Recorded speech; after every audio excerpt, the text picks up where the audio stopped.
Guys, my buddy Cliff down in Texas, he goes to a really big church. I mean, this son of a gun's a whopper. He said last Sunday that their preacher of many, many years, he got before the church and he said, I need to make an announcement this morning. I've been called to another church. I'm afraid I'm going to be leaving. And boy, a hush just fell over the entire congregation. And somebody said, well, Pastor, are you sure you've been called there? And he said, well, pretty obvious to me. I mean, they offer me a lot more money, so, it is what it is. Sadly, that's the truth in a lot of cases.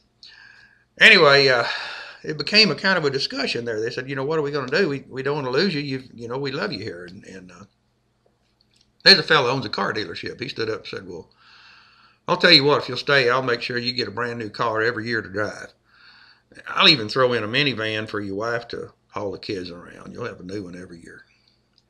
He said, wow, that's something to think about. And then another man owned a landscaping company, and he said, well, I know that, it takes a lot of time doing that yard of yours, so my company will take care of your landscaping and all, and you won't have to worry about that.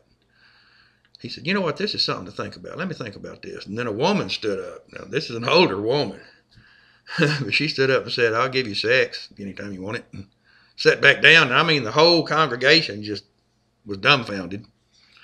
He said, folks, I've got a lot to think about here. Let's talk about this again next Sunday. After the church service, he found this little old lady and he said, ma'am, I want to ask you, did you offer me sex? She said, well, yes, sir. He said, why would you do that? And she said, well, it's my husband's idea. He said, what? How'd that come about? She said, well, everybody's trying to offer you something to get you to stay. And I looked over at my husband and said, what could we do? My husband just said, screw him.